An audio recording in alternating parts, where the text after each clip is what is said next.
जिसमें पेपर को पूरी तरीके से फिनिश करने वाले क्वेश्चंस। तो आज का संविधान आपके नाम और आपके एग्जाम के नाम आप सभी का स्वागत है, हार्दिक अभिनंदन है। पहले क्वेश्चन में पहला क्वेश्चन 4 ऑप्शन के साथ कहता है कि किस भाग को संविधान की आत्मा कहा जाता है। तो देखिएगा, जब भी हम संविधान की आत्मा की बात करते हैं तो मुझे पता होना चाहिए कि हमें प्रस्तावना को लॉक करना है। प्रस्तावना यानी प्रियम्बल। दोस्तों क्या है प्रियम्बल, आपको याद रखना है।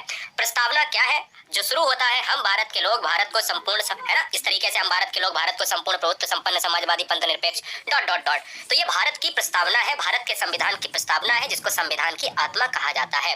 अगले क्वेश्चन की तरफ बढ़ेंगे। क्वेश्चन नंबर नेक्स्ट देखिएगा, क्वेश्चन नंबर नेक्स्ट आपके स्क्रीन पर है। आपसे कहता है कि भारतीय संविधान के अनुसार देश का प्रथम नागरिक कौन होता है। भारतीय संविधान के अनुसार देश का प्रथम नागरिक होता है राष्ट्रपति होता है। राष्ट्रपति के साथ साथ यहाँ पर एक और चीज मैं आपको बता देता हूँ, वो आर्मी, वो नेवी, वो आर्मी, वो नेवी और वो एयरफोर्स। क्या है? वो एयरफोर्स तीनों सेनाओं का सर्वोच्च कमांडर भी होता है। इसलिए इस क्वेश्चन का जो आंसर है वो ऑप्शन नंबर ए जाएगा। संपत्ति के अधिकार से संबंधित संशोधन कौन सा है? आपको पता है कि भारत में संविधान के अंतर्गत मूल अधिकार है और मूल अधिकार भारत में पहले 7 थे। वर्तमान समय में मूल अधिकारों की संख्या घटकर 6 हो गई है। संपत्ति के अधिकार से संबंधित संशोधन, अच्छा ये बताइए 6 है, 7 है, 8 है? मैं आपको यहाँ पर पूछता हूँ। संपत्ति के अधिकार की बात करें तो ये भारत का 44वां संविधान संशोधन है, इसलिए इस क्वेश्चन का राइट आंसर है वो थर्ड का ए चला जाएगा। अगला क्वेश्चन आपके स्क्रीन पर है, चैप्टर का नाम है यहाँ पर संविधान के नागरिकता संबंधी चैप्टर से कहता है कि भारतीय संविधान निम्नलिखित में कौन सी नागरिकता प्रदान करता है। बहुत तेज चलेंगे, 20 से 25 मिनट में इस वीडियो को खत्म करेंगे। 1 से 100 तक का मतलब है कि क्वेश्चंस का अंबार लगा देंगे और क्वेश्चंस के अंबार में ये संविधान उड़ने वाला है। भारतीय संविधान निम्नलिखित में कौन सी नागरिकता प्रदान करता है। तो भारत में संविधान के अंतर्गत एकल नागरिकता का प्रावधान है, इसलिए इस क्वेश्चन का जो आंसर है वो ऑप्शन नंबर ए जाएगा। जबकि अमेरिका में दोहरी नागरिकता है, हमारे संविधान में एकल नागरिकता का प्रावधान दिया गया है। अगला क्वेश्चन है देखिएगा, कहता है आपसे ये कहता है कि भारतीय संविधान के निर्माण में कुल कितना समय लगा था। भारत के संविधान को बनने में 2 वर्ष 11 महीने 18 दिन का समय लगा था। तो इसलिए इस क्वेश्चन का जो आंसर है वो ऑप्शन नंबर 5 का सी जाएगा। भारतीय संविधान दुनिया का सबसे बड़ा लिखित संविधान है। भारत के संविधान की अगर मैं बात करूँ तो जो भारत की संविधान की कॉपी है वो कहाँ पर संरक्षित करके रखी गई है, जो मैं अभी इस वीडियो में बताऊंगा। देहरादून में भारत के मूल संविधान की कॉपी को अभी भी रखा गया है। क्वेश्चन नंबर 6, क्वेश्चन 6 नंबर कह रहा है दोस्तों कि भारतीय संविधान की प्रस्तावना में देश का कौन सा नाम उल्लेखित है। यानी भारत के संविधान के अंतर्गत भारत देश के 2 नाम हैं और वो संविधान में उल्लेखित है।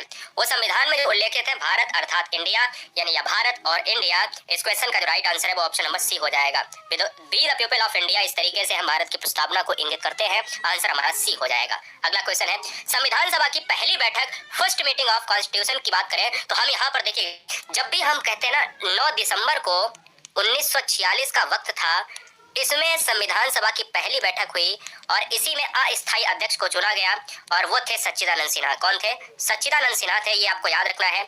सच्चिदानंद सिन्हा को अस्थायी सदस्य के रूप में, अध्यक्ष के रूप में चुना गया। 9 दिसंबर 1946 आपको लॉक करना है।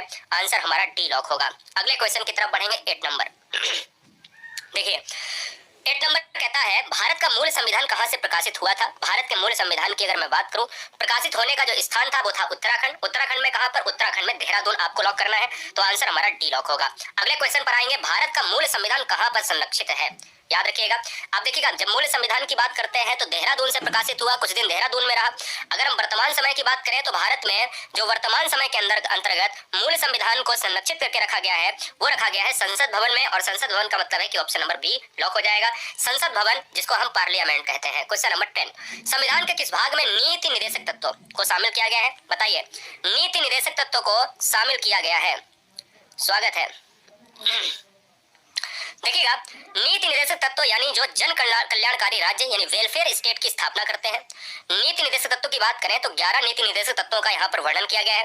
अगर मैं आपसे पूछ लेता हूँ कि कौन से भाग में है, भाई कौन से भाग में है, तो नीति निर्देशक तत्व को चौथे भाग में रखा गया है। 36 से 51 के अनुच्छेद के अंतर्गत रखा गया है। चौथा भाग यानी ऑप्शन नंबर बी जाएगा। अगर आर्टिकल पूछ लेता है तो आर्टिकल 36 टू 51 के अंतर्गत रखा गया है। ये नीति निर्देशक तत्व क्या होते हैं? जो राज्य की जन कल्याण की योजनाओं को संचालित करते हैं। नीति निर्देशक तत्वों को आयरलैंड के संविधान से लिया गया है। कहां से लिया गया है? आयरलैंड के संविधान से लिया गया है। इस चीज को भी आपको जानना चाहिए। अगला, संविधान के किस भाग में संविधान संशोधन की प्रक्रिया का उल्लेख है, आपको बताना है। हाँ जी बताइए। चलो भाई, बहुत बढ़िया। देखिएगा, अगर मैं आपसे कहता हूं, अगर मैं आपसे ये कहता हूं कि संविधान में संशोधन की प्रक्रिया कौन से संविधान के अंतर्गत कौन से भाग के अंतर्गत रखा गया है, तो वो भाग है दोस्तों 20 भाग है। क्या आर्टिकल कौन सा है? भाग 20 के अंतर्गत संविधान में संशोधन की प्रक्रिया को रखा गया है। आर्टिकल की अगर मैं बात कर लेता हूं तो आर्टिकल है 368। संविधान की संशोधन की प्रक्रिया कहां से ली गई है? संविधान की संशोधन की प्रक्रिया ली गई है दक्षिण अफ्रीका से ली गई है। क्या ली गई है? दक्षिण अफ्रीका से ली गई है, ये आपको याद रखना है।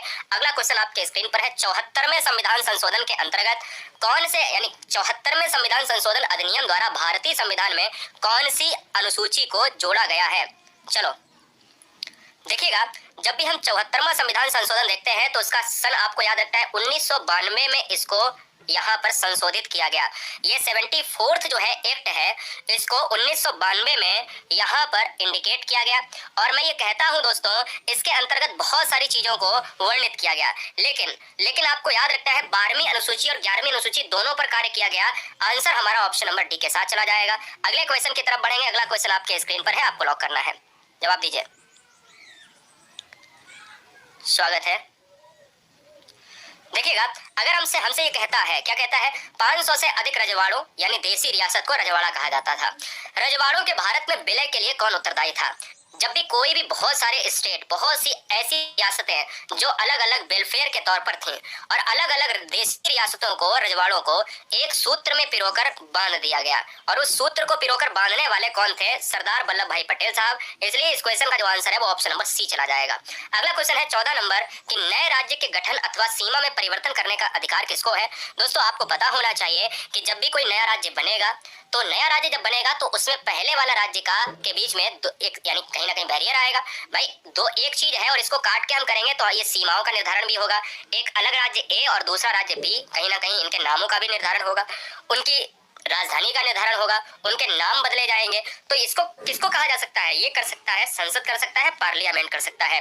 इसका प्रस्ताव संसद के लोकसभा या राज्यसभा में यानी देना जरूरी है, इसलिए इस क्वेश्चन का आंसर डी जाएगा।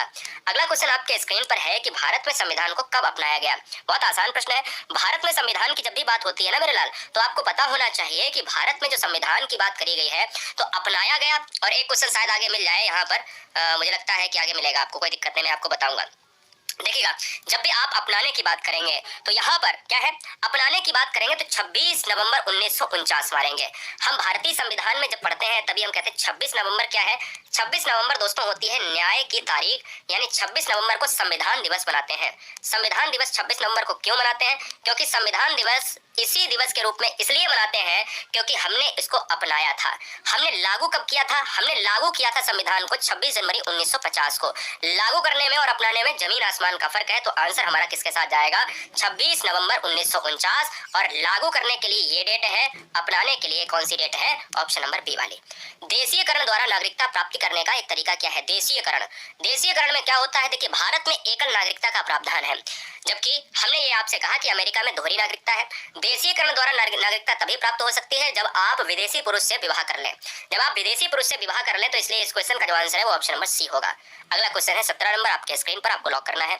देखिएगा, क्वेश्चन आपसे क्या कह रहा है? क्वेश्चन आपसे कुछ ज्यादा खास नहीं है। कहता है कि मौलिक अधिकारों के निलंबन का आदेश कौन दे सकता है?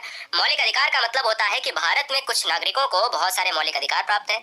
भारतीय संविधान में संपत्ति के अधिकार को हटा के उसको कानूनी अधिकार बना दिया गया।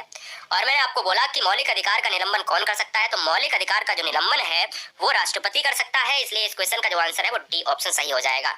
अगला क्वेश्चन है 18 नंबर। देखिए, हमने आपसे कहा कि नागरिकता के बारे में बहुत से स्टेटमेंट दिए। नागरिकता से 2 से 3 क्वेश्चन बनेंगे, एग्जाम में आएगा, ठीक है ना। कहता है कि नागरिकता का जो प्रावधान है, भाई नागरिकता का प्रावधान है वो कौन से जो है अनुच्छेद के अंतर्गत आता है? 2 चीजें आपको याद रखनी है कि एक तो भाग याद रखना है, तो भाग दोस्तों सेकंड, यानी जो भाग है वो सेकंड नंबर यानी दूसरे भाग में नागरिकता को रखा जाता है। दूसरी चीज आर्टिकल की अगर मैं बात करूं तो आर्टिकल जो है आपका आता है 5 से 11 के अंतर्गत आता है। 5 से 11 के अंतर्गत अनुच्छेद के अंतर्गत रखा जाता है। और भाग दोस्तों ये है, इसलिए इस क्वेश्चन का जो आंसर है वो ऑप्शन नंबर बी हो जाएगा। क्लियर है? याद रखेंगे ना दोस्तों। अगले क्वेश्चन की तरफ बढ़ेंगे, क्वेश्चन नंबर 19। भारतीय संविधान द्वारा भारतीय नागरिकों को कुल कितने मौलिक अधिकार प्राप्त कराए गए थे? अब क्वेश्चन को अगर आपने ध्यान से नहीं पढ़ा, ठीक है, तो क्वेश्चन में आप यानी यहाँ पर मार्क खा जाने वाले हैं, खा जाने वाली हैं। क्वेश्चन में ध्यान से पढ़ने की आवश्यकता है। क्वेश्चन फिर से यहाँ पर दो बनेंगे। एक तो क्वेश्चन ये बनेगा, क्या बनेगा, एक तो क्वेश्चन ये बनेगा कि भारतीय संविधान में कुल कितने थे, जबकि यहाँ पर थे पूछा गया तो 7 मौलिक अधिकार थे, ठीक है ना। अब अगर मैं आपसे ये पूछ लेता हूँ, क्या है, अगर मैं आपसे ये पूछ लेता हूँ कि वर्तमान समय में कितने हैं, तो आपको कमेंट करना है। तो आंसर में थे में पूछा था तो ऑप्शन नंबर हम बी मारेंगे। क्या मारेंगे भाई, बी मारेंगे। बी को हम लॉक करेंगे या नहीं करेंगे। बहुत सुंदर, ठीक है। हाँ, वर्तमान समय में बेटा 6 है और कितने थे तो हम 7 मारेंगे। अगला क्वेश्चन आपके स्क्रीन पर है 20 नंबर। भारतीय नागरिकों के मौलिक अधिकारों का वर्णन है। जब भी आप 36 से 51 की बात करते हो तो दोस्तों 36 से 51 आर्टिकल में नीति निर्देशक तत्वों का वर्णन है। नीति निर्देशक तत्व है, ये आपको याद रखना है। अगर हम उससे पहले यानी 36 से पहले जाएंगे, 36 से पहले का मतलब आप समझते हो, 36 से पहले का मतलब है कि 12 से 35, 12 से 35 और 12 से 35 तक क्या है, ये है मूल अधिकार। तो 12 से 35 तक है मूल अधिकार और 36 से 51 है नीति निर्देशक तत्व है। तो मैं ये कह सकता हूँ कि 12 से 35 ये मूल अधिकार का वर्णन है, जिसको यूएसए के संविधान से लिया गया है। वर्तमान समय में मूल अधिकार की जो संख्या है वो 6 प्रकार के मूल संविधान के अंतर्गत मूल अधिकार दिए गए हैं। अगला क्वेश्चन है 21 नंबर। संविधान का वह कौन सा भाग है जो संविधान के निर्माताओं के मस्तिष्क और उद्देश्यों को प्रतिबिंबित करता है। बड़ा आसान प्रश्न है, थोड़ा सा कठिन प्रश्न भी माना जा सकता है, क्योंकि क्वेश्चन देखिएगा लेवल आपको पता चलेगा। बहुत बढ़िया सर, पॉलिटी मेरी बहुत कमजोर है सर, कैसे करें। और ये पॉलिटी की ही क्लास चल रही है बेटा, पढ़ने से होगा। और मैं आपसे ये कहता हूँ, कहता है कि सर पॉलिटी बहुत कमजोर है सर, इसे कैसे अच्छा करें प्लीज बताओ। तो इसे एक तो ऐसा हो सकता है, जैसे इस कमेंट बॉक्स में जैसे आप कॉपी पेस्ट कर रहे हो, यही सवाल पूछ रहे हो। एक तो साधन ये है कि एक आप पढ़ लीजिएगा, और दूसरा ये है कि आप जो है 3 मैं बताता हूँ। दूसरा ये है कि तंत्र मंत्र यंत्र विद्या कर लीजिएगा, जादू टोना टुटका कर लीजिएगा। और तीसरा जो है पॉलिटी सबसे आने का अच्छा तरीका क्या है, क्या है बताओ, है ना, बोलो। हाँ, इस वीडियो में ये पूछ सकते हो कि सर पॉलिटी कैसे कवर करें या पढ़ाई कैसे कवर करें, यूट्यूब पर सर्च करें। आंसर क्या होगा, 21 नंबर। 21 नंबर का जो आंसर होगा वो जाएगा किसके साथ, राज्य के नीति निर्देशक तत्व, जो भारतीय निर्माताओं की ही नहीं बल्कि राज्यों के बारे में जन कल्याणकारी जो वेलफेयर स्टेट की बात मैंने करी, उन चीजों पर भी यह प्रकाश डालता है। चलो भाई बताओ, नेक्स्ट क्वेश्चन आपके स्क्रीन पर है, आपको लॉक करना है। राज्य के नीति निर्देशक तत्वों का उल्लेख भारतीय संविधान में किस भाग में किया गया है। तो भारत के संविधान में बेटा मैंने आपसे कहा आर्टिकल 36 टू 51, और आर्टिकल 36 टू 51 के अंतर्गत ये भाग 4 और अंतर्गत ऑप्शन नंबर किसके साथ, ऑप्शन नंबर सी के साथ चला जाएगा। बोलो कहीं ना कहीं ये बिल्कुल सही है ना दोस्तों। अगले क्वेश्चन की तरफ बढ़ेंगे। 23 आपके स्क्रीन पर है। निम्नलिखित में कौन सी एक समिति ने नागरिकों में मूल कर्तव्य को 1976 में सम्मिलित करने की अनुशंसा दी थी, आपको बताना है। अब देखिए मूल कर्तव्य की बात की गई है, मूल अधिकार की बात नहीं की गई है। मूल अधिकार को कब लाए थे, 1976 में। मूल अधिकार की बात करें तो 42 जो है संविधान संशोधन की बात की गई, 1976 की बात की गई। और एक चीज और मैं आपको बता देता हूं, यहाँ पर स्वर्ण सिंह समिति, ये क्वेश्चन एग्जाम में इतना ही ज्यादा इंपॉर्टेंट है दोस्तों, आपको मैं बता ही नहीं सकता। ऑप्शन नंबर हमारा डी सही हो जाएगा। अगला क्वेश्चन है 24 आपके स्क्रीन पर है। कहता है भारतीय संविधान में मूल कर्तव्यों को शामिल करने का विचार किस देश के संविधान से लिया गया। सॉरी, देखिएगा दोस्तों, मैं कहता हूँ दोस्तों, भारतीय संविधान में जब मूल कर्तव्यों को जोड़ा गया था, यहाँ पर जोड़ने से पहले वह स्वर्ण समिति से आए, यानी स्वर्ण समिति के अंतर्गत ये रखे गए। 42वां संविधान संशोधन 1976 के अंतर्गत आए और ये लिए गए हैं पूर्व सोवियत संघ, या फिर हम कह सकते हैं ये रूस के साथ चला जाएगा। ये आपको बात याद रखनी है। अगला क्वेश्चन 25 आपके स्क्रीन पर है, आपको लॉक करना है। देखिए दोस्तों, आपसे क्या कहता है, आपसे कहता है साफ साफ, कहता है निम्नलिखित में से किस देश का सबसे बड़ा लिखित संविधान है। बहुत आसान प्रश्न है, भारत का हो जाएगा, इंडिया। और भारतीय संविधान में भारत और इंडिया 2 ही शब्दों का वर्णन है, 2 ही शब्दों का वर्णन है, एक भारत है और एक इंडिया है। ये आपको याद रखना है। क्लियर है, चलेंगे अगले क्वेश्चन की तरफ। 26 पंचवर्षीय योजनाओं की अवधारणा किस देश से ली गई है। अच्छा क्वेश्चन है, आपको जवाब देना है।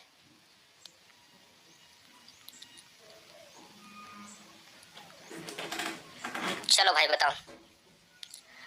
देखिए, पंचवर्षीय योजना की अवधारणा पूर्व सोवियत संघ के संविधान से ली गई है, तो इसलिए इस क्वेश्चन का भी right answer option number first के साथ जाएगा। और याद रखिएगा 1947 की बात करें, 1947 से अब तक के जितने भी पंचवर्षीय योजनाएं हैं वो आप सभी को पता होनी चाहिए कि उसमें क्या क्या हुआ है। 27 आपके स्क्रीन के अंतर्गत है कि संघ की कार्यपालिका शक्ति निहित होती है। बताइए, लॉक किया जाए, जवाब दिया जाए।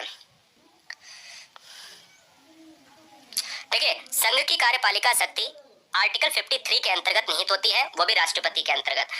राष्ट्रपति यानी प्रेसिडेंट ऑफ इंडिया। आर्टिकल कौन सा है दोस्तों? आर्टिकल 53 के अंतर्गत राष्ट्रपति के अंदर ये निहित होती है और इस संविधान के अनुसार उनके द्वारा या तो सीधे या उनके अधीनस्थ अधिकारियों के माध्यम से इसका प्रयोग किया जाता है। तो इंपॉर्टेंट कौन है? संघ की कार्यपालिका में राष्ट्रपति है, उसी के पास ये पावर रहती है। आर्टिकल यहाँ पर क्या हो जाएगा? 53। भारत में कार्यपालिका का अध्यक्ष कौन रहता है? जब ये क्वेश्चन की बात करें, यानी भारत में हाँ कार्यपालिका का अध्यक्ष या कार्यपालिका का प्रमुख कौन होता है? देखिए, जब कार्यपालिका की बात करें तो भारत में कार्यपालिका के अंतर्गत वास्तविक जो अध्यक्ष होता है वो प्रधानमंत्री होता है। देखिए, जब क्वेश्चन में दो तरीके से आए, देखो भारत में न्यायपालिका का प्रमुख कौन होता है? तो भारत में न्यायपालिका का प्रमुख होता है सर्वोच्च न्यायालय। जब क्वेश्चन में ये पूछा जाए कि भारत में कार्यपालिका का प्रमुख कौन होता है, तो भारत में कार्यपालिका का जो प्रमुख होता है वो होता है राष्ट्रपति ही होता है। मेरी बात ध्यान से सुनिएगा, लेकिन वास्तविक रूप से वो प्रधानमंत्री होता है। अब बात आती है कि इस क्वेश्चन में आंसर क्या होगा? तो इस क्वेश्चन में आंसर राष्ट्रपति ही होगा, क्योंकि वास्तविक रूप तो दिया ही नहीं गया है। क्वेश्चन दो तरीके से मैं कहता हूं, समझो। भारत में कार्यपालिका का अध्यक्ष राष्ट्रपति, भारत में संघ की कार्यपालिका शक्ति अगर निहित होती है तो राष्ट्रपति है, तो कार्यपालिका ही। लेकिन अगर क्वेश्चन में ये पूछ दिया जाए कि वास्तविक जो है अध्यक्ष कौन, तब आप प्रधानमंत्री मारेंगे। 29, संपूर्ण संविधान को कब लागू किया गया? संपूर्ण संविधान की बात करें, देखिए जब भारत में संविधान को अपनाया गया, अपनाने की जो तिथि थी वो थी हमारी कौन सी? अपनाने की जो तिथि थी वो 26 नवंबर 1949। जब लागू करने की जो तिथि थी, तो लागू करने की मैंने आपको ऑलरेडी बताया कि लागू करने की तिथि थी 26 जनवरी 1950। तो आंसर बी हो जाएगा। भारत संविधान के किस अनुच्छेद में निर्वाचन आयोग का वर्णन है? बताइए, जवाब दीजिएगा कि निर्वाचन आयोग का अनुच्छेद क्या है, ये आपको बताना है। दोस्तों मैं ये कह सकता हूँ कि जब निर्वाचन आयोग की बात करते हैं तो आर्टिकल 324 हो जाएगा। 3, 2, 4 ऐसे याद रख लो। अच्छा, एक चीज मैं आपसे पूछता हूँ, 1, 2, 4 में क्या है? हाँ 1, 2, 4 बताइए सर्च करके, और 1, 2, 3 बताइए। ये एग्जाम में सबसे ज्यादा आते हैं। 3, 2, 4, 1, 2, 3, 1, 2, 4। आंसर हमारा किसके साथ जाएगा? ऑप्शन नंबर बी के साथ चला जाएगा। एक चीज और मैं बता देता हूँ, 368 जाता है संविधान के संविधान संशोधन से, जो प्रक्रिया हमने साउथ अफ्रीका से ली है। संविधान की उद्देशिका या प्रस्तावना का संशोधन कितनी बार किया गया? हमारे भारतीय संविधान की कुंजी, हमारे भारतीय संविधान की आत्मा कहा जाता है प्रस्तावना को। हमारे संविधान की प्रस्तावना यानी प्रियम्बल में संशोधन जो हुआ है वो केवल अभी एक बार हुआ है, इसलिए 31 का जो आंसर है वो सी हमारा लॉक हो जाएगा। वही जो कहते हैं कि हम भारत के लोग भारत को संपूर्ण प्रभुत्व संपन्न समाजवादी पंथ निरपेक्ष लोकतंत्रात्मक गणराज्य ... ये हम इस तरीके से प्रियम्बल कहते हैं। मैंने आपको ऑलरेडी बताया पहले क्वेश्चन में। राज्यसभा के सभापति की अनुपस्थिति में राज्यसभा का कार्य संचालन कौन करता है? अब आपको पता है कि राज्यसभा का पदेन सभापति कौन होता है? आप बताइए ना। राज्यसभा के पदेन सभापति होता है आपका उपराष्ट्रपति, और जब उपराष्ट्रपति होता है तो उपराष्ट्रपति ऑप्शन में तो है नहीं। अब राज्यसभा के सभापति की बात करेंगे तो हम राष्ट्रपति तो है नहीं। अब देखेंगे उपाध्यक्ष कौन होगा या उपसभापति कौन होगा। अब लोकसभा की तो बात कर नहीं सकते, क्योंकि लोकसभा में अगर अध्यक्ष नहीं है तो उपाध्यक्ष आ जाएगा, लेकिन राज्यसभा के सभापति नहीं है तो उपसभापति आ जाएगा कि नहीं आ जाएगा? बिल्कुल आ जाएगा। तो इसलिए इस क्वेश्चन का आंसर सी होगा। राज्यसभा की अगर मैं बात कर लेता हूँ तो राज्यसभा एक अपर सदन है, यानी उच्च सदन है, और ये दोस्तों विद्वानों का सदन भी कहा जाता है। इसको विद्वानों का सदन भी कहा जाता है, इसलिए इस चीज को भी कहीं ना कहीं आपको जानना चाहिए। 33, 36, 33, 34, 35, 36 देखिएगा। निम्नलिखित में कौन सा मौलिक अधिकार नहीं है? मौलिक अधिकार की मैंने आपको बताया कि 7 मौलिक अधिकार को दिया गया था।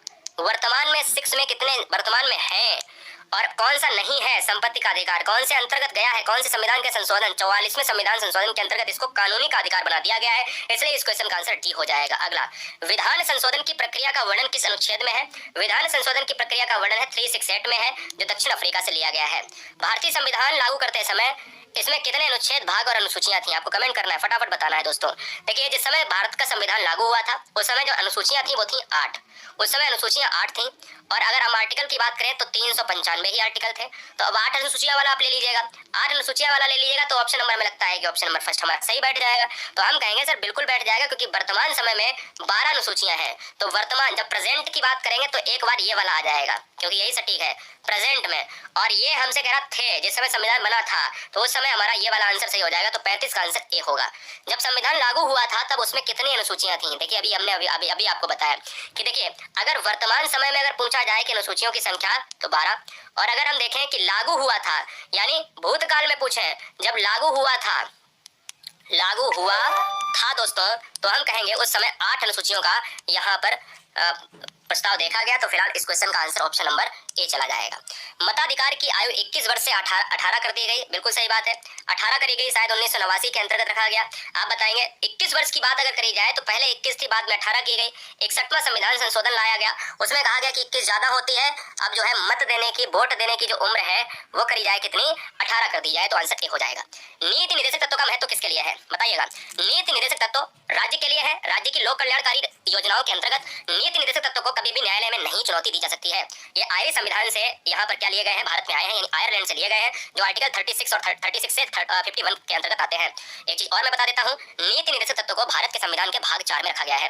भारतीय संविधान के अनुसार देश की तीनों सेनाओं का अध्यक्ष सुप्रीम कमांडर कौन होता है, प्रेसिडेंट ऑफ इंडिया होता है, आंसर ए जाएगा। अगला, जब संविधान लागू हुआ था तब उसमें कितने भाग थे दोस्तों, जब उसमें कितने भाग थे, तो दोस्तों आज भी हम कहते हैं कि इस क्वेश्चन का आंसर ऑप्शन नंबर ए हो जाएगा, ऑप्शन नंबर डी हो जाएगा, यानी 22 भाग थे। 22 भाग और 8 अनुसूचियां, क्या है 22 भाग 8 अनुसूचियां, 395 आर्टिकल, इतना आपको याद रखना है। तो इसलिए इस क्वेश्चन का आंसर ऑप्शन नंबर डी। संविधान सभा को किसने मूर्त रूप प्रदान किया था। जब मूर्त की बात करते हैं, मूर्त का मतलब होता है एकदम से बिल्कुल बेहतरीन तरीके से तराशना, और बेहतरीन तरीके से तराशने का काम जे.एल. नेहरू ने किया था, इसलिए इस क्वेश्चन का आंसर डी जाएगा। जवाहरलाल नेहरू ने उद्देश्य प्रस्ताव भी पारित किया था, प्रस्ताव भी प्रेषित किया था संविधान सभा में। 42, संविधान सभा को किस भाग की उसकी आत्मा की आख्या प्रदान की जाती है। अभी बताया था दोस्तों, क्वेश्चन को तोड़ मरोड़ कर पेश किया गया। भाग को आत्मा की आख्या प्रदान करी जाती है तो वो की जाती है प्रस्तावना को। प्रस्तावना का मतलब है प्रियम्बल, और प्रियम्बल की बात मैं ऑलरेडी कर चुका हूँ। प्रस्तावना में अभी तक केवल एक बार संशोधन हुआ है। अगला, भारतीय संविधान की कौन सी विशेष अवस्था जो है, व्यवस्था इंग्लैंड से ली गई है। बड़ा अच्छा प्रश्न है कि अब इंग्लैंड की बात अगर करी जाए तो मैं कहता हूँ, देखिए सर्वोच्च न्यायपालिका की बात करें यूएसए के संविधान से, मूल अधिकार की बात करें तो यूएसए के संविधान से, संघात्मक व्यवस्था लिया गया है कनाडा के संविधान से, और संसदीय प्रणाली लिया गया है इंग्लैंड के संविधान से। तो बताइएगा इस क्वेश्चन का जो राइट आंसर है दोस्तों वो जाएगा ऑप्शन नंबर ए के साथ। अगला, वर्तमान में संविधान में कुल कितनी अनुसूचियां हैं। तो वर्तमान में भारत में जो संविधान है वो 12 अनुसूचियां हैं, और पहले 8 थी, ऑलरेडी बता चुका हूं। क्वेश्चन नंबर 45 में संविधान सभा का स्थायी सदस्य किसे चुना गया था। 9 दिसंबर 1946 को अस्थायी सदस्य चुना गया सच्चिदानंद सिन्हा को, और 11 दिसंबर 1946 को 2 दिन बाद बैठक जो हुई उसमें चुना गया राजेंद्र प्रसाद को। तो ये चीजें आपको याद रखनी है। तो ऑप्शन नंबर हमारा जाएगा किसके साथ, 4 के साथ। तो ये स्थायी है और ये अस्थायी है, ये अस्थायी है। अगला, निम्नलिखित में कौन किसी राज्य का क्षेत्र घटा सकता है और बढ़ा सकता है, नाम बदल सकता है या सीमाओं को परिवर्तित कर सकता है। देखिए दोस्तों, अगर किसी राज्य की सीमाओं को हम कम कर सकते हैं, या किसी भी सीमाओं को हम सकरा कर सकते हैं या हम बढ़ा सकते हैं, तो ये सब अधिकार है संसद को है, पार्लियामेंट को है, आंसर बी जाएगा। भारत की संप्रभुता किसमें निहित है। भारत की जो संप्रभुता है वो भारत की जनता में है। भारत की जनता ही सर्वोपरि है और भारत की जनता ही मालिक है। भारतीय गणतंत्र है। भारत क्या है, एक गणतंत्र है। गणतंत्र का मतलब होता है जो ऐसा देश जहां पर राजा के हाथ में सत्ता ना होकर उसकी जनता ही सर्वोपरि है। अगला, संविधान सभा का स्थायी अध्यक्ष, मैंने आपको बताया कि स्थायी के अंतर्गत आप क्या रखेंगे, स्थायी के अंतर्गत आप रखेंगे राजेंद्र प्रसाद को, और अस्थायी के अंतर्गत आपको क्या रखना पड़ेगा, अस्थायी के अंतर्गत आपको रखना पड़ेगा सच्चिदानंद सिन्हा को। आंध्र प्रदेश एक भाषाई राज्य है, वो कौन से सन में गठित हुआ था। 1953 में आंध्र प्रदेश को सबसे पहला भाषा के आधार पर गठित होने वाला ये पहला राज्य था। ये भाषा के आधार पर पहला राज्य गठित होने वाला था, 1953 में गठित हुआ था। इसके बाद दोस्तों अगर देखा जाए तो 2014 का एक ऐसा समय आया जो आंध्र प्रदेश से अलग होकर एक अलग राज्य बन गया, तेलंगाना बन गया। ये भी आपको याद रखना है, ठीक है। 2 जून और 2014 को ये अलग हुआ था। 1953 इस क्वेश्चन का आंसर होगा। अगला, किस अनुच्छेद के तहत संसद को नागरिकता के संबंध में कानून बनाने का अधिकार प्रदान किया गया है। नागरिकता की मैं ऑलरेडी बात कर चुका हूं। भारतीय संविधान में आर्टिकल 5 से 11 के अंतर्गत, 5 से 11 के अंतर्गत नागरिकता का प्रावधान है। लेकिन अब बात आ गई है कि कानून कौन से आर्टिकल के अंतर्गत बनाएगा, तो वो कानून जो बनेगा वो बनेगा आर्टिकल 11 में बनेगा। तो इसलिए इस क्वेश्चन का आंसर डी होगा। अगला, मौलिक अधिकारों का निलंबन मैं ऑलरेडी बता चुका हूं, शायद क्वेश्चन रिपीट हो गया। राष्ट्रपति करेगा, यानी कौन निलंबित कर सकता है, राष्ट्रपति। और भारत में मूल अधिकार की संख्या वर्तमान समय में 6 है। मौलिक अधिकार की बात करें तो मौलिक अधिकार से याद रखिएगा ये किस भाग में है, तो देखिएगा किस भाग में है, तो ये भाग 3 में है। कहां से लिए गए हैं दोस्तों, तो मैंने कहा यूएसए के संविधान से लिए गए हैं।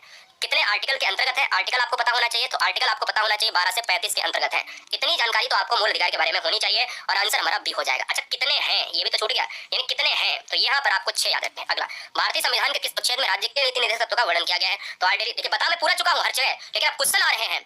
अब देखिए मैंने कहा था नीति निर्देशक तत्व को कौन से भाग में रखा गया, तो उसमें हमने वहां पर बताया भी कि 36 से 51 के अंतर्गत। अब क्वेश्चन यहाँ पर आ गया तो अब तो तुरंत आसानी से मार लोगे ना कि 36 से 51 के अंतर्गत भाग 4 है दोस्तों, है ना, ये आपको याद रखना है, ठीक है ना। चलिए, भारतीय संविधान में नीति निर्देशक तत्व कहां से लिए गए हैं, तो ये भी बताया। अभी आगे मूल अधिकार कहां से लिए गए हैं वो भी आएगा, सारी चीजें जानिएगा। आयरलैंड के संविधान से उल्लेखित है, 36 से 51 के अंतर्गत है, भाग 4 के अंतर्गत है ना। चलिए, भारतीय संविधान के 3 में कुल कितने अनुच्छेदों में मूल अधिकार का वर्णन है। अब देखिएगा 3 के अंतर्गत मूल अधिकार का वर्णन है, तो मैं आपको बता देता हूँ कुल टोटल कितने हैं, ये आपसे पूछ रहा है। अब क्वेश्चन तो भैया थोड़ा सा चेंज है, आपको बताना पड़ेगा, हाँ बिल्कुल बताना पड़ेगा। ट्राई मारो क्या हो सकता है। Right to equality, right to freedom, right to against exploitation, right to freedom of religion, है ना, जहाँ पर धर्म की स्वतंत्रता की बात की गई है। बताइए, चलो बहुत बढ़िया, ठीक है। 6 होते हैं, पहले 7 थे, सब जानती दुनिया जानती है। लेकिन वर्तमान समय में अगर देखा जाए यहाँ पर आप क्या करेंगे, यहाँ पर क्या करेंगे, यहाँ आंसर क्या लॉक होगा? यहाँ पर 24 मूल अधिकारों का वर्णन जाएगा, यानी 24 के साथ ऑप्शन नंबर 24 के साथ, जो पूरी तरीके से उनको गिना जाएगा, है ना, क्योंकि हर तरीके में तीन तीन आ रहे, धर्म की स्वतंत्रता अलग है, शोषण के विरुद्ध अधिकार अलग है, समता का अधिकार अलग है, जहाँ पर चीजों में अगर देखिए नौकरी में भी अगर कुछ करना है, शोषण के विरुद्ध बच्चे में अगर कोई आप जो है बच्चों को लगा रहे हो अवैध तरीके से, उनका भी एक मूल अधिकार है, उन टोटल को 24 गिना जाता है। संविधान सभा में प्रारूप समिति के अध्यक्ष कौन थे? तो प्रारूप समिति के अध्यक्ष doctor B R Ambedkar, option number 4 चला जाएगा। अगला, भारतीय संविधान के अनुच्छेद 1 में यह घोषणा की गई है कि इंडिया अर्थात भारत क्या है? तो इंडिया अर्थात भारत क्या है भैया? राज्यों का संघ है, और भारतीय संविधान के अंतर्गत ये आर्टिकल 1 ही कहता है, जिसके अंतर्गत ये बताया गया है कि राज्य की सीमाओं का वर्णन, राज्य की चीजों का वर्णन, और भारत क्या है? तो भारत एक राज्यों का संघ है। भारतीय संविधान का कौन सा अंग समाजवादी व्यवस्था स्थापित करने की प्रेरणा देता है? तो पहली बात तो एक क्वेश्चन बन जाता है कि कौन से संविधान संशोधन के अंतर्गत समाजवादी को जोड़ा गया है? तो 42वें संविधान संशोधन 1976 के अंतर्गत संविधान में समाजवादी, उपनिरपेक्ष जैसे शब्दों को जोड़ा गया है, राइट ना दोस्तों, और उसे मिनी संविधान कहा जाता है। व्यवस्था स्थापित करने की प्रेरणा कौन देता है? तो ये समाजवादी की बात यानी समतावादी, और समतावादी का मतलब है नीति निर्देशक तत्व, क्योंकि ये राज्य के अंतर्गत आएंगे। अगला, भारतीय संविधान के अनुसार संघ की कार्यपालिका शक्तियां किसमें निहित होती हैं? अब ये क्वेश्चन अगर एग्जाम में आ जाता है तो आप क्या करेंगे? तो आपको कुछ करने की आवश्यकता नहीं है, 59 नंबर में आपको राष्ट्रपति लॉक कर देना है, क्योंकि संघ की कार्यपालिका का प्रमुख ही राष्ट्रपति होता है, और जब कार्यपालिका का प्रधान राष्ट्रपति है तो हम राष्ट्रपति को ऑप्शन नंबर बी में हम लॉक कर देंगे, और ये सर्वोच्च और सुप्रीम कमांडर भी होता है, ये भारत का पहला नागरिक भी होता है। अगला क्वेश्चन है 60 नंबर, रात्रि 10 बजे पूरे जीके सेक्शन को रोजाना निःशुल्क प्राप्त करने के लिए सब्सक्राइब कर ले। 10 बजे सभी सब्जेक्ट, चाहे वो साइंस हो, चाहे वो टेक्नोलॉजी हो, चाहे करंट अफेयर हो, पूरे साल का संविधान हो, आधुनिक इतिहास हो, प्राचीन इतिहास हो, भूगोल हो, भारत का भूगोल, विश्व का भूगोल, अर्थव्यवस्था हो, जितने भी चीजें आपकी कंप्यूटर हो, सब कुछ आपके सारे विषय रात्रि 10 बजे। कौन सा राज्य सबसे अधिक प्रतिनिधि लोकसभा में भेजता है? वो भेजता है उत्तर प्रदेश, और 80 लोकसभा सीटों की संख्या के साथ उत्तर प्रदेश अपनी राज्य लोकसभा जो है सीटों को संसद में भेजता है। तो ये आपको याद रखना है, 80 लोकसभा सीटें हैं। संविधान सभा के विचार का औपचारिक रूप से प्रतिपादन किसके द्वारा किया गया था? आपको पता होना चाहिए। तो इसका प्रतिपादन 61 नंबर के अंतर्गत किया गया था, M N Roy. M N Roy, इस क्वेश्चन का आंसर सी के साथ होगा। अगला, भारतीय संविधान के अंतर्गत संघ और राज्यों के बीच शक्तियों का विभाजन किसकी प्रेरणा पर आधारित है? बताइए दोस्तों। तो संघ की बात अगर करें, राज्यों के बीच संघ की बात करी जाए, शक्तियों की बात की जाए, तो ये सब जो है कनाडा के, देखिए हम कहते हैं संघीय व्यवस्था, संघात्मक व्यवस्था कहां से लिया गया है? संघात्मक जो व्यवस्था है ये लिया गया है कनाडा के संविधान से, है ना, तो कैनेडियन संविधान से लिया गया है, तो ये आपको याद रखना है। निम्नलिखित में से जनता द्वारा प्रत्यक्ष रूप से निर्वाचित सदन है? जनता के द्वारा प्रत्यक्ष रूप से है लोकसभा, इसलिए लोकसभा को कहा जाता है लोकप्रिय सदन कहा जाता है, लोकप्रिय सदन कहा जाता है, और निम्न सदन भी कहा जाता है। लोकप्रिय सदन, निम्न सदन कहा जाता है इसलिए, और जनता का सदन कहा जाता है, ठीक है ना। चलिए, भारतीय संविधान के किस अनुच्छेद में लोकसभा के गठन के संबंध में प्रावधान दिया गया? Very very most important, Lok Sabha की बात करी जा रही है, लोकसभा का गठन आर्टिकल 81 और 331 के अंतर्गत रखा गया है, तो उपरोक्त दोनों हो जाएगा। अगला क्वेश्चन है, संसद का लोकप्रिय सदन, मैंने ऑलरेडी बताया लोकसभा, संसद का उच्च सदन राज्यसभा, संसद का निम्न सदन लोकसभा। भारतीय संविधान के किस अनुच्छेद में कहा गया है कि संघ के लिए संसद होगी जो राष्ट्रपति और 2 सदनों से मिलकर बनेगी? बिल्कुल सही बात है। संसद की बात करें तो संसद यानी पार्लियामेंट, जो लोकसभा, राज्यसभा और भारत का प्रेसिडेंट, इन तीनों से मिलकर बनता है, जिसको संसद का नाम दिया जाता है। ये कहा गया है कि संघ के लिए एक संसद होगी जो राष्ट्रपति और 2 सदनों से मिलकर बनेगी, और ये दोस्तों होता है 79 के अंतर्गत, आर्टिकल 79, ऑप्शन नंबर बी। 11 दिसंबर 1946 को संविधान सभा का स्थायी अध्यक्ष कौन चुना गया? अब देखिए डेट भी दी है, 1946 भी दिया गया है, और स्थायी अध्यक्ष भी दिया गया है, तो doctor Rajendra Prasad, option number B होगा। मौलिक कर्तव्यों को निर्धारित किया गया। अब आपको पता होना चाहिए कि मौलिक कर्तव्य आए हैं स्वर्ण सिंह समिति के आधार पर। स्वर्ण सिंह समिति अनुशंसा के आधार पर मूल अधिकार के वो मौलिक कर्तव्य जोड़े गए हैं, और मौलिक कर्तव्य ये जोड़े गए हैं मिनी संविधान के अंतर्गत, जो 1976 में हुआ था, जिसको कहा गया 42वां संविधान संशोधन। अगला, ये बता चुका हूं, भारत एक है, राज्यों का संघ है, कोई बात नहीं, फिर से बता दिया। अगला, भारतीय संसद के अपर हाउस को किस नाम से जाना जाता है? क्वेश्चन घुमा घुमा के आते रहेंगे, सारी चीजें, सारे आर्टिकल, सारी चीजें आज इस वीडियो में खत्म हो जाएंगी। अपर हाउस को कहा जाता है राज्यसभा, जिसको विद्वानों का सदन कहा जाता है। भारतीय संविधान के अंतर्गत संघ और राज्यों के बीच शक्तियों का विभाजन कहां से लिया गया है? तो शक्तियां राज्य, यानी राज्य और संघ की बात करें, यानी केंद्र सरकार और राज्य सरकार के बीच में शक्तियों का विभाजन लिया गया है कनाडा, ये आपको याद रखना है। निम्नलिखित में कौन सदन का सदस्य हुए बिना उसके अध्यक्ष के रूप में कार्य कर सकता है? Very very most important. देखिए, एक ऐसा व्यक्ति है जो सदन का सदस्य नहीं होता है लेकिन फिर भी अध्यक्ष के रूप में कार्य करता है, वो है भारत का उपराष्ट्रपति, क्योंकि भारत का उपराष्ट्रपति राज्यसभा के पदेन सभापति होता है, राज्यसभा के पदेन सभापति होता है, इसलिए उपराष्ट्रपति वाइस प्रेसिडेंट इस क्वेश्चन का आंसर होगा। भारतीय संविधान में मौलिक अधिकारों का उल्लेख करते हुए निम्नलिखित में किस देश का अनुसरण किया गया है? Very very most important. मूल अधिकार के बारे में कितना यहाँ पर हमने आपको बताया, फंडामेंटल राइट्स जो होते हैं ये अमेरिकी संविधान से जो है यहाँ पर लिए गए हैं, 12 से 35 अनुच्छेद के अंतर्गत लिए गए हैं, और ये भारतीय संविधान के अंतर्गत भाग 3 में रखे गए हैं। राज्यसभा की बैठकों का सभापतित्व कौन करता है? तो राज्यसभा के पदेन जो सभापति होगा वही करेगा कि नहीं करेगा? आप कहोगे सर ऐसे कैसे हो सकता है? हाँ ठीक है भाई, बताइए। ठीक है, बैठकों का सभापतित्व कौन करता है? चलो टाइम दे देता हूँ, कोई दिक्कत नहीं है। देखिए, बिल्कुल उपराष्ट्रपति हो जाएगा, ऑप्शन नंबर बी हो जाएगा। जो सभापतित्व होता है मतलब उसको कौन संभालता है? उपराष्ट्रपति वाइस प्रेसिडेंट हो जाएगा, आपको टेंशन लेने की आवश्यकता नहीं है। अगला क्वेश्चन आपके स्क्रीन पर है, आपको लॉक करना है, जवाब दीजिए। ठीक है, भारत में सरकार की संसदीय प्रणाली कहां से ली गई है? भारत में अगर संविधान की बात करें तो अमेरिका से मूल अधिकार आए हैं, न्यायिक पुनरावलोकन आया है। इसी तरीके से रूस के संविधान से मूल कर्तव्य आए हैं। ब्रिटिश संविधान से इस क्वेश्चन को लिया गया है। संसद की प्रणाली, जो संसद की व्यवस्था है, पार्लियामेंट सिस्टम है, ये पूरी तरीके से ब्रिटिश संविधान पर आधारित है। आंसर हमारा सी होगा। संविधान के किस भाग में अस्थायी संक्रमणकालीन और विशेष उपबंधों का प्रावधान है? तो ये भाग 21 के अंतर्गत रखा गया है। यानी ये भाग 21 के अंतर्गत क्या रखा गया है? जो भाग 21 है दोस्तों, ध्यान दीजिएगा, भाग 21 यानी ये रोमन संख्या में XXI, आप जानते हो, ये विशेष प्रावधान देता है। ये क्या है? ये विशेष प्रावधान देता है, विशेष अस्थायी परिवर्ती प्रावधान देता है। इसको संविधान के भाग 21 में रखा गया है, ठीक है ना, जहां से नियंत्रक महालेखा परीक्षक बारे, वहां लोकसभा के आयोग के बारे में उपबंध भी है, न्यायालय और उच्च न्यायालय के अधिकारियों के कृत्य करने के बारे में भी उपबंध है। संविधान के भाग 1 के अंतर्गत किसका वर्णन है? भाग 1 में जो है ना, भारत के पूरे ब्यौरा को दिया गया है कि भारत में संघ होगा, उसका राज्य क्षेत्र होगा, क्या है क्या नहीं, क्या सीमाएं हैं। तो आर्टिकल यहाँ पर 1 में जब हम देखते हैं कि भारत को कहा गया भारत एक राज्यों का संघ है, उसी तरीके से भाग 1 में क्या कहा गया है कि संघ और उसका राज्य क्षेत्र होगा, इसलिए इस क्वेश्चन का आंसर ए हो जाएगा। इसी तरीके से आपको यहाँ पर भाग 1 ये याद रखना है। ये भाग 2 में है दोस्तों, नागरिकता भाग 2 में है। ये दोस्तों भाग 3 में है और ये दोस्तों भाग 4 में है। ये आपको याद रखना है कि राजनीतिक तत्व कौन से हैं, मूल अधिकार कहाँ पे है, नागरिकता कहाँ पे है, कौन से भाग में है, ये कौन से भाग में है। भारत के संविधान निर्माताओं ने न्यायिक पुनरावलोकन का विचार लिया है, अमेरिका से लिया गया है। न्यायिक पुनरावलोकन शक्ति बहुत इंपॉर्टेंट एग्जाम के लिए। भारतीय संविधान के अंतर्गत समवर्ती सूची की अवधारणा कहाँ से ली गई है? समवर्ती सूची देखिएगा, जो सूचियां होती हैं, आपने कहा कि राज्य सरकार और केंद्र सरकार के बीच में बंटवारा जो होता है, तो सूचियों की बात अगर करी जाए तो समवर्ती सूची ली गई है ऑस्ट्रेलिया के संविधान से। और यहीं पर मैं आपको बता दूं कि प्रस्तावना की जो भाषा है, वो भी कहां से ली गई है? वो भी ऑस्ट्रेलिया से ली गई है। भारतीय संविधान में मौलिक कर्तव्य, देखिए मौलिक कर्तव्य, अब क्वेश्चन का आंसर बदल चुका है क्योंकि वहां पर पूर्व सोवियत संघ दिया था, तो पूर्व सोवियत संघ होगा या तो फिर रूस का संविधान होगा। तो पूर्व सोवियत संघ आपको मार देना है, नहीं है तो रूस का संविधान मार देना है। मौलिक अधिकार यूएसए नहीं है तो अमेरिका, बात एक ही है। अगला, भारतीय संविधान में नीति निर्देशक तो वही दोस्तों आयरलैंड जो आयरिश होता है। अगला, संविधान के संरक्षक के रूप में सर्वोच्च न्यायालय का अधिकार विश्व के किस संविधान से लिया गया है? सर्वोच्च न्यायालय यानी भारत का माननीय सुप्रीम कोर्ट। माननीय सुप्रीम कोर्ट की जब भी मैं बात करता हूं तो दोस्तों अमेरिका के संविधान से ये निर्मित है, तो इसलिए इस क्वेश्चन का आंसर सी। संविधान सभा के गठन की मांग सबसे पहले 1895 में किसके द्वारा प्रस्तुत की गई थी?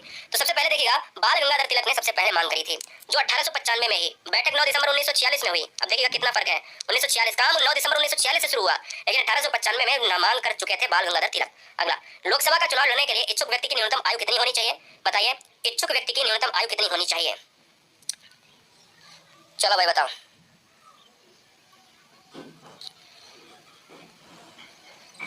हाँ, न्यूनतम आयु जो होनी चाहिए वो होनी चाहिए 25 होना चाहिए। इसलिए इस क्वेश्चन का जो राइट आंसर है वो ऑप्शन नंबर बी लॉक हो जाएगा। बोलो कोई समस्या, कोई दिक्कत नहीं होनी चाहिए। वही लोकसभा यार जिसको आप निम्न सदन कहते हो, ठीक है ना। हाँ, भारत का नागरिक होना चाहिए, उसे 25 वर्ष आयु उसने पूरी कर ली हो, वो लाभ के पद पर ना हो, दिमाग अस्थिर नहीं होना चाहिए, दिमाग जो है उसका खराब नहीं होना चाहिए। और राज्यसभा की अगर मैं बात कर लेता हूँ, यहाँ पर ध्यान दीजिएगा, राज्यसभा के लिए आपको अथॉरिटी चाहिए। भारतीय संविधान में उल्लेखित स्वतंत्रता, समानता व बंधुता की संकल्पना किससे प्रेरित है? आपको बताना है, जवाब देना है। बहुत सही। देखिएगा, ये दोस्तों इस क्वेश्चन का आंसर हो जाएगा फ्रांस के संविधान से, ऑप्शन नंबर जाएगा ए के साथ। आयरिश से नीति निर्देशक तत्व, तो अमेरिका से आपका क्या लिया गया है? अमेरिका से लिया गया है फंडामेंटल राइट्स लिया गया है। राज्यसभा को स्थायी सदन कहते हैं क्योंकि राज्यसभा एक अपर सदन है।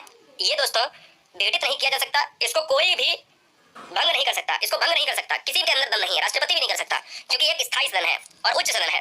राज्यसभा में प्रतिनिधित्व होता है, राज्यसभा में राज्यों का प्रतिनिधित्व होता है और संघ शासित क्षेत्रों का होता है, इसलिए इस क्वेश्चन का आंसर 2 हो जाएगा, यानी मतलब दोनों हो जाएगा, सी हो जाएगा। भारत का राष्ट्रपति होता है, भारत का जो राष्ट्रपति होता है ये राज्य का संवैधानिक अध्यक्ष होता है। राज्य का मतलब होता है पूरे कंट्री का, तो राज्य का क्या होता है? राज्य का संवैधानिक अध्यक्ष होता है। राज्य का मतलब ये नहीं समझ लेना कि किसी एक राज्य का संवैधानिक अध्यक्ष का मतलब पूरे ऑल कंट्री की बात कर रहे हैं। भारत में कलेक्ट्रेट का पद जो होता है, कलेक्ट्रेट मतलब होता है जिसमें हम डीएम को हम लेते हैं, जिसमें हम डिस्ट्रिक्ट मजिस्ट्रेट को लेते हैं, आईएएस को लेते हैं, तो वो जो है कहां से लिया गया है? ये लिया गया है दोस्तों इंग्लैंड की व्यवस्था से लिया गया है। लास्ट के 10 प्रश्न सुपर फास्ट में करेंगे। एक कल्याणकारी राज्य के निर्देश आदर्श वर्णित है, कल्याणकारी 36 से 51 के अंतर्गत आएगा और वो होगा नीति निर्देशक तत्व। भारतीय संविधान के अंतर्गत मूल अधिकार का संरक्षक कौन होगा? मूल अधिकार का संरक्षक होगा न्यायपालिका, माननीय सुप्रीम कोर्ट होगा। अगला, मूल अधिकारों पर आवश्यक प्रतिबंध लगाने का अधिकार किसको होगा? वो भी संसद को होगा। अगर आवश्यक प्रतिबंध लगाना है तो संसद ही लगाएगी, भारत की पार्लियामेंट। कितने वर्षों तक लगातार बाहर रहने पर नागरिकता समाप्त हो जाती है? अगर आप बाहर देश में रह रहे हो और आपके पास नागरिकता भारत की है, आप अगर 7 साल नहीं आए तो आपकी नागरिकता खत्म हो जाएगी, तो 7 साल यहाँ पर आपको लॉक करना है। राज्यसभा के सदस्यों को नामित करने का अधिकार निम्नलिखित में किसको है? राज्यसभा को नामित करने का जो अधिकार है दोस्तों 94 नंबर, तो ये जाएगा ऑप्शन नंबर बी के साथ, राष्ट्रपति के साथ। अगला, संविधान सभा का प्रथम अधिवेशन का प्रारंभ हुआ था, ऑलरेडी बताया हुआ है, 9 दिसंबर 1946 को हुआ था, जिसके अंतर्गत अस्थायी अध्यक्ष सच्चिदानंद सिन्हा को चुना गया। संविधान निर्मात्री सभा में उद्देश्य प्रस्ताव किसने जो है यहाँ पर प्रेषित किया था? तो उद्देश्य प्रस्ताव से बनेंगे 2 क्वेश्चन। क्या है? उद्देश्य प्रस्ताव से बनेंगे 2 क्वेश्चन दोस्तों कि भैया किसने किया था और कब किया था। तो मैं आपको बता देता हूँ, 13 दिसंबर 1946। 13 दिसंबर 1946 को उद्देश्य प्रस्ताव नेहरू ने किया था, जवाहरलाल नेहरू ने। संविधान के किस संशोधन द्वारा मूल कर्तव्य को जोड़ा गया? मूल कर्तव्य को जोड़ा गया, ऑलरेडी आपको बता चुका हूं, ये क्वेश्चन बिल्कुल अलग हो गया है। और 42वें संविधान के अंतर्गत स्वर्ण सिंह समिति आपको लॉक करना है। भारत में उपराष्ट्रपति का निर्वाचन किया जाता है। भारत में उपराष्ट्रपति का निर्वाचन होता है संसद के दोनों सदन यानी लोकसभा और राज्यसभा। केवल 2 ही सदन भाग लेते हैं, लोकसभा और राज्यसभा, तो इसलिए इस क्वेश्चन का आंसर डी जाएगा। और सेकंड लास्ट क्वेश्चन है कि विधि के समक्ष समता लिया गया है। विधि के समक्ष समता, विधि के समक्ष समता, विधि का मतलब न्याय, और विधि के समक्ष समता जो लिया गया है वो इंग्लैंड के संविधान से प्रेरित है। और आज का अंतिम प्रश्न आप सभी के लिए कहता है कि भारत की संघीय व्यवस्थापिका को किस नाम से जाना जाता है? आपको बताना है दोस्तों, आपको लॉक करना है। चलो भाई, बहुत बढ़िया। तो इस क्वेश्चन का जो राइट आंसर है वो ऑप्शन जाएगा किसके साथ? संसद के साथ चला जाएगा। मुझे लगता है कि आपने इस वीडियो को बहुत एंजॉय किया होगा। 100 क्वेश्चन हमने किए हैं पूरे बहुत शिद्दत के साथ। तो उम्मीद करता हूँ